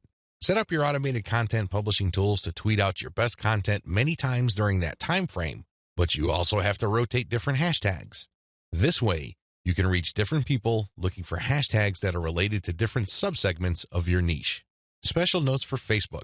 When publishing to your Facebook page, don't hesitate to publish original content that you have published before. Try to avoid publishing only once. Instead, you should sandwich or schedule this republished successful content in between high-quality, curated content. This way, people get more exposure to your best content. Once they click through, you get yet another chance to recruit them to your mailing list. Remember, when you share high-quality third-party content, you're not getting the traffic. You're building credibility, but you're not getting potential list members to your squeeze page. That's just not happening. When you share your own original content, you get a chance to recruit them to your squeeze page. Keep this distinction in mind. This is the reason why you should republish your most successful content by interspersing it with top-rated, curated content. Scale up your targeting. When you're publishing on Facebook and Twitter, you can use hashtags. This is definitely true with Instagram. Regardless of the platform you're on, make sure you play around with how you categorize or tag your content. In any niche, there are many different tags available. Experiment with these. See which tags get the most attention from the social media platform you're sharing a piece of content on. Of course, you're not going to find the magical combination of hashtags overnight. That's not going to happen. This is one of those things that you're going to have to find out by doing it over a long period of time. Still, when you run these experiments, a pattern should emerge. Sooner or later, you would discover that certain hashtags produce a lot more results than others. They draw a lot more eyeballs. They get a lot more attention. Most importantly, they get a lot more engagement. Stick with those. Experiment with tagging niche-focused influencers. When you're doing research on hashtags on Twitter, for example, you would be able to find influencers that specialize in those hashtags. These people just love to post content related to certain topics. They use a narrow range of hashtags every time they post. It seems that's all they focus on. Find these people. Look at their content. Are people retweeting them a lot? Are they getting a lot of love for their content? Do they get a lot of engagement? Are people responding via Twitter? It should be fairly easy to see which accounts are influential in your niche and which aren't. Don't just focus on how many followers they have. Instead, look at the total amount of engagement they get, and also pay attention to the ratio of followers they have to the number of accounts they follow. For example, if I find Mike Smith to be a big poster in my niche because it seems that he just seems to rotate among the 10 hashtags that are most relevant to my niche, I look at his followers in relation to the number of accounts he's following. If he's only following one person, yet he's being followed by 15,000 people, Mike Smith might be an influential person. I say that he might be because I'm also going to have a look at the engagement levels of his posts. Are his posts getting a lot of retweets? Are a lot of people responding? Are a lot of people clicking the heart icon? If his content has these factors, then his account is probably worth following. Most importantly, you should tag influential people on Twitter when you post.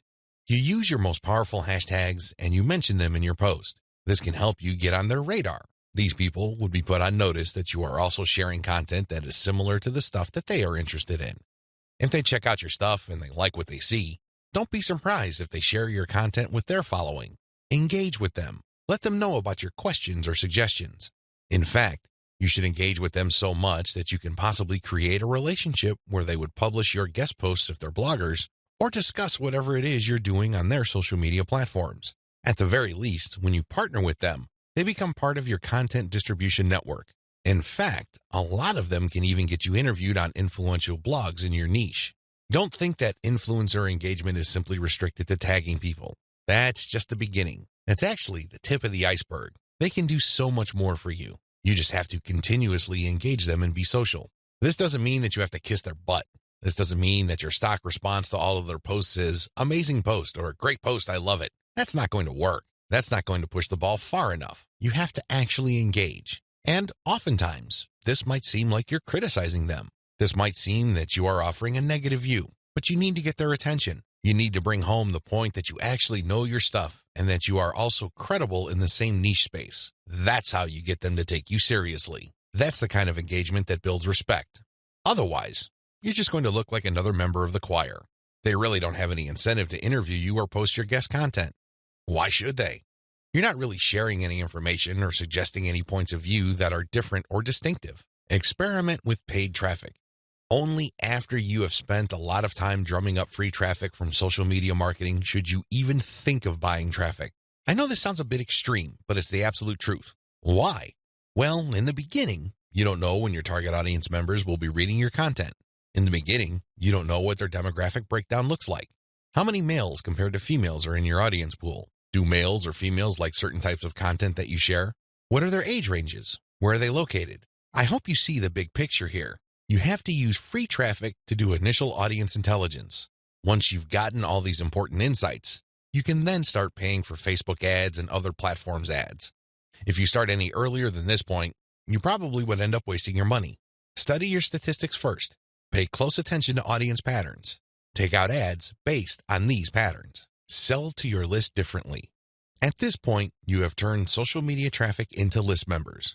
Congratulate yourself. You've managed to do something the vast majority of social media marketers cannot do, or, worse yet, don't even think about doing. It's quite an accomplishment. Unfortunately, even at this point, it's still too easy to drop the ball. In fact, a lot of people who have mailing lists stay with one mailing list. They think that as long as people who visit their blog sign up to their mailing list, they're good. Well, at a certain level, they're correct. A certain percentage of those list members will buy affiliate products that you promote on your list. A certain fraction of your mailing list will buy your original products. Some may even visit your online store and buy merchandise. But the problem here is that if you accept this scenario, you are settling for cents on the dollar. You really are. Don't you want to maximize the value of all your hard work, focus, and energy you invested in your venture? Wouldn't you want to maximize your return on effort? If you want to get maximum results from your mailing list, You have to sell your list differently. There are really no two ways about it. Every other approach would lead to, at best, mediocre results or, at worst, no results at all. Keep the following tips in mind. Use different content on your list. When people join your mailing list, chances are they joined because they got exposed to some of your content. They already know what you talk about. They are already familiar with the quality of your content. They understand the themes that you focus on. That's why it doesn't make any sense for you to feature the same exact content on your list. Sure, you may make some changes. You might change the title. You might even switch things around. But people aren't dumb. They can see right through that. They can see that you are recycling content and feeding them stuff that they have probably seen before. Do you think this kind of practice builds confidence? Do you believe that doing things this way will build trust? Of course not. You have to use different content. What kind of content will you have to use? Well, first of all, you already know what your most popular pieces of content are. Start with these. No, I'm not talking about republishing them. I'm talking about analyzing them and seeing where the gaps are. Are there any questions that are left unanswered? Are there any questions that were raised by the answers that you gave in those popular pieces of content? These should be enough to get your mind going as to the kind of finely tuned, high-value content that you're going to be sharing on your list. Remember, your updates are the ultimate reward to your list members. Sure, you may have positioned your squeeze page to reward subscribers with a premium, but once they downloaded that premium, they really have no other incentive to keep reading your emails. Do you see how that works? So do yourself a big favor and make sure that the update content you send is the reward. That's how you get people to open your emails and read your materials over and over again. Reward them for being on your list. Don't drop your guard. Don't take it easy. Don't give in to laziness. This is your time to rise and shine. Everything else that happened before this was just a dress rehearsal. This is it. This is where the rubber meets the road, and you better perform. Use premium content. If you really want to hit the ball out of the park with your mailing list, send updates that really highlight how original the content is. Well, how do you do this? Use social proof for case studies. These are testimonials of people that have taken your advice or who have experienced certain things that you talk about. When people read these stories, they can't help but be engaged. They can't help but be absorbed into the narrative. These people sharing their testimonies are real flesh and blood human beings with real problems that your readers can relate to. That's the kind of compelling content that will take your list to a whole other level. Why? Most of your competitors are just recycling their stuff. Sure, they're recycling their best stuff because that material is tried and proven, but they're not really distinguishing themselves. They're not really doing their brand any favors by taking the easy way out. You have to commit to doing things differently. This is how you build loyalty around your content. Remember, when you're running a mailing list, your content is composed of the emails you send out. No more, no less. Upsell, upsell, upsell. I can't say the word upsell enough. If you want your list to make money, you have to upsell. Now, you don't have to be a hero. You don't have to overdo this. You don't have to come off like some sort of super salesman. If you're like most people, you know how annoying pushy salespeople are. You probably will push back. You will probably tune them out and unsubscribe. I can't say I blame you. That's how most normal people respond to pushy salespeople. By upsell, I am just telling you to send content that highlights a problem and a solution. That's all upselling is. You remind people of their range of problems, and you remind them of certain solutions to them. Now, of course, just like with most things in life, there are good solutions and even better ones. Your job is to send email updates that get people excited about finding a solution and laying out common solutions that are good, but are not the best. What you're doing here is you're drawing their attention to the very best solution to their problems. For example, if you run a social media marketing mailing list, you can tell people that creating picture quotes and videos from pictures is a great solution to their original content needs. But an even better solution would be to automate these materials where people just click on images and all of a sudden, a video is created. It saves a tremendous amount of time, effort, energy, and most importantly, the created video would then automatically be uploaded to their social media accounts. That's the kind of distinction between good enough solutions and obviously superior solutions. That's how you upsell people to your list. You're still providing value. You're still answering their questions. You're still addressing their needs. But you're laying out a range of options. They can try to do things on their own or try to do things the way most people handle the problem, or they can try something else.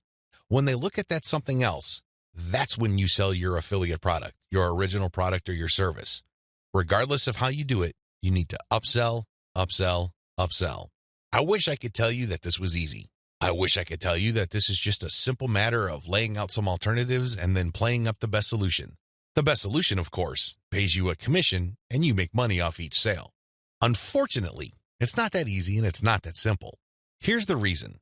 When people join your mailing list, they actually have different motivations.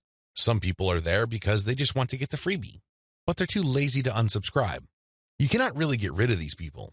These people don't open your emails. They cannot be bothered with reading your emails. They really don't do you much good. In fact, they can harm you because if there's enough of these list squatters on your list, your mailing list provider will charge you more money at the end of every month. You have to actively filter out your list based on open rates so you can get rid of these individuals. Again, you cannot eliminate them entirely, but you can minimize their numbers. Other people are initially excited about your mailing list, but for some reason they stopped reading your emails. Even others constantly check your emails, and they really love what you have to share, but the problem is they feel that your premium offers are simply too expensive. Now let me clue you in on a secret. When somebody tells you that whatever you're offering is too expensive or too unaffordable, what they're really trying to say is that you haven't completely sold them on it yet. Alternatively, you haven't completely filtered them yet. Either they're not motivated enough or you did not give them enough reasons to be motivated. Regardless, they're still on the fence. You need to push them off the fence. Expert salespeople know this because in the big scheme of things, there's no such thing as unaffordable. If you talk to somebody and you convince that person that they absolutely need to buy your product, there's really no difference between a $10 product and a $1,000 product. They will get that product because you have elevated their perception of that product to the realm of need. People take care of their needs first. Their wants are often left at the back burner. I hope you understand this. I hope you get this. It's not because your affiliate product is too expensive in absolute terms. Instead, it's because you have failed to either qualify the prospect or make your case. And this is why simply upselling by itself is not going to work. You have to take the next step, which I'm going to describe below. Use the $1 list filtration method. You have to filter your list members into two groups, interested people and interested people who buy. These are two totally different groups of people. Now, please understand that just because people open your emails religiously, it doesn't necessarily mean that they would buy from you. Like I said above, maybe you did not present your case properly. Maybe you did not qualify them properly. This $1 list filtration technique that I'm going to teach you enables you to filter your list members properly. What you would do is, instead of trying to upsell people to $19.95, $34.95, or $349.50, or any other similarly priced products, everything that you're going to be selling on your general list will be priced $1. No more, no less. By general list, I'm talking about the list all people who sign up to your mailing list get on. This is your default list. I want you to treat this general list as your starting list. This is kind of like the vast, unfiltered, generic mass of people who are interested in your brand. When you upsell people using $1 offers, you enable people to segregate themselves based on their motivations. These are people who are motivated enough to spend $1. In other words, they see the value in your content, and they are willing to put their money where their mouth is. Now here's the secret. There's really very little distance between paying $1 for something and paying $100 for something. This is a lesson I learned firsthand. When I first tried this, I thought the only people that will get on my dollar list are cheapskates. These are misers. In the back of my mind, I thought that they're just not going to buy big-ticket items. Boy, was I proven wrong. If somebody is able to psychologically hurdle the distance between 0 and 1, they can, given enough exposure and enough content, hurdle the difference between $1 and $100. This is not theory, nor is it speculation. I see this all the time with my own two eyes. Your job is to filter your general list. You're basically telling people, when you run these $1 offers, to prove to you whether they are just interested or truly interested. This is a self-segregating mechanism. Use it. People who sign up for your general list are interested in quality content. That's what they're there for. But only a fraction of them would actually be willing to pay money. You make your money off this golden fraction. You use your buyer's list to make real money. Again, you have to sell your list differently. This applies to your two types of mailing lists as well. Your general list, they get quality information that is distinctive like social proof and case studies along with upsell messages. Your buyer's list, on the other hand, gets more in-depth material with higher value upsells. Again, if somebody's willing to go from $0 to $1, you have a tremendous opportunity to get that person to go from $1 to $100, $1,000, or whatever amount you want. Now, keep in mind that the higher the dollar value, the lower the conversion rate, but you get the point. You have to get people to segregate themselves based on their readiness, willingness, and eagerness to buy. And since $1 is essentially friction-free, this list filtration method works like a charm. Reinvest your profits the right way. By this point, the $1 filtration method has enabled you to make a decent chunk of cash every single month from social media traffic. The next step is to create a business. At this point, you might be feeling that you're just engaged in a hobby. It's a well-paid hobby, but still a hobby nonetheless. This too can be a trap. This can hold you back from the great success that you could otherwise achieve with social media. How do you turn the information that I shared with you into a platform for a business that can withstand the test of time? Simple. Reinvest your profits the right way. Move into other niches after you master your system. This training helps you identify your target niche. I've also given you the techniques to do well in that niche using social media traffic. Once you've made quite a bit of money on your niche and this money comes in month after month, you have to think big. You have to look into other niches that are related to your current niche. This thinking is actually pretty straightforward. If you have already mastered your niche to the point that you're making automatic income month after month, then you can apply the same system to other niches that are closely related to the one you're in. This is how you scale up your business. Instead of just one stream of cash, you build many different streams of cash based on the system that you mastered. You know what hashtags to target. You know what kind of content gets eyeballs. You know how to present information on social media. You know how to promote a mailing list. These and many others form part of your system. It really would be a shame to restrict that system to just one niche. Once you've mastered those, find niches related to those and grow into these other fields. Highly successful list marketers don't just operate one list. They operate dozens, and this translates to 6, if not 7-figure incomes year after year. If they can do it, so can you. Buy more targeted traffic after you find out what works. Once you have discovered the type of content marketing strategy on Facebook that works, you can buy targeted traffic. How? Use Facebook's lookalike technology to target people who share the same interest profile as your existing audience. This is what's so awesome about Facebook. This is also what gets them into all sorts of hot water. Believe it or not, accept it or not, Facebook is spying on you the moment you log into the platform. It pays attention to what you like. It pays attention to what you comment on. It pays attention to what your friends like. And it makes all sorts of predictions regarding your behavior and your interests. Accordingly, if you like certain topics, it creates an interest profile. Facebook's lookalike audience technology enables you to find people who haven't visited your Facebook page who share the same interest profile as your current fans. Talk about an amazing technology. Take advantage of this. It enables you to show your brand in front of eyeballs who are more likely to appreciate it. Invest in more original content. You might want to invest in original content. If you're already making a decent profit from your current system, you might want to take things to the next level and add a whole lot more value to the lives of people following your brand on different social media platforms, as well as in your blog or website with original content. Now, this doesn't mean that you have to roll up your sleeves and write everything yourself. You can hire professional writers to do this. Thanks to global outsourcing, you can get high-quality original content from places like ozkey.org without it costing you an arm and a leg. You can get high-quality content that truly engages your audiences without it killing your profit margin. Invest in more content updates. This advice really flows from the previous point I raised. If you're going to be investing in more original content, automatically you'll be investing in more content updates. You will have a lot more original materials to share. These two actions go together. Regardless, you need to step it up in terms of content updates so you can pack a lot more value. Invest in your original products. When you're started out setting up this system I teach you in this training, you probably would be focused on affiliate products. You get an affiliate from an affiliate program, you market that link on your email updates. When somebody clicks on that link and buys something, you get a commission. Pretty straightforward, very simple. Well, if you really want to make a lot of money, you have to turn your back on affiliate marketing. You really do. Instead, you have to sell your own stuff. The reason why you need to do this boils down to control. When you are selling other people's materials, you are at the mercy of their squeeze page, their landing page, and ultimately, the quality of their product. What if their product sucks? What if their sales page converts only a fraction of the people it could otherwise have converted? You lose out. That's the bottom line. If you want to maximize your control over your income, you need to invest in your own original products. Thankfully, outsourcing is always available to you. You can outsource to professional companies like Ozkey.org or other specialized content producers to help you produce high-quality original materials for cents on the dollar.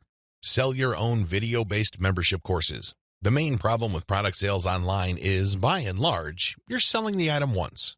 Somebody clicks the buy button, they pay, they get access to the download link, and that's the end of the story. They already have the product. They can enjoy it, they can throw it away, they can do whatever they want with it. But the transaction only took place once. Wouldn't it be awesome if people keep sending you money every month? Wouldn't it be great if you get recurring income? Well, that's exactly what you can enjoy when you sell your own video-based membership courses. For example, if you have a gardening blog, you can set up a video-based course where you teach people the ins and outs of garden cultivation. Every single month, each member's PayPal account or credit card account is billed a certain amount. You don't have to lift a finger. And this goes month after month after month until they cancel. The best part? You shot the videos once, yet you make money off them month after month. How awesome is that? This is called passive income. And the great thing about this is that you don't have to stick with video. It can be any kind of membership. Maybe you can give them access to pictures. Maybe you can give them access to files or even software. It doesn't matter. What they're paying for is the right to download that material month after month. This is the key. Recurring income should be your ultimate goal. This is how you maximize your effort. You're putting in less work while getting more money out of the system. Unfortunately, this is not something that you can master getting out of the gate. It also doesn't happen overnight. You have to pay your dues by doing the other steps above first. Conclusion. Social media marketing confuses a lot of people. It definitely leads to a lot of dead ends if you let its myths get the better of you. This training shines a light on one effective way of using social media exposure to turn social media reach into cold, hard cash in your bank account. While I'm not claiming that these steps are easy, they are doable. You just need to follow instructions. You need to conduct experiments and focus on what works. The key here is to use this information to fit your particular set of circumstances, to produce practical, actionable steps that you can use to earn a truly passive income. Don't move one step ahead until you've mastered the previous step. Now that you have all the information that you need to succeed, please understand that none of this will make you rich if you let it stay in your head. Not in a million years. You have to take action on them. You have to get that sense of urgency that you need to make this information a reality. The longer it stays in your head, the less likely your finances will change. Give yourself a deadline. Commit to a firm start date. Once that date comes, start. You don't have to be a hero. You don't have to hit a home run the first time you step up to the plate. As long as you're making a small step forward, that's good enough. Why? A small step forward is still a step forward. You have to keep doing it. You have to take step after step. It doesn't matter what side of the bed you woke up on. It doesn't matter what you're feeling. None of that matters. What matters is you stick to the plan. If you're able to commit and focus, you will succeed. I wish you nothing but the greatest success. Thank you for watching this training.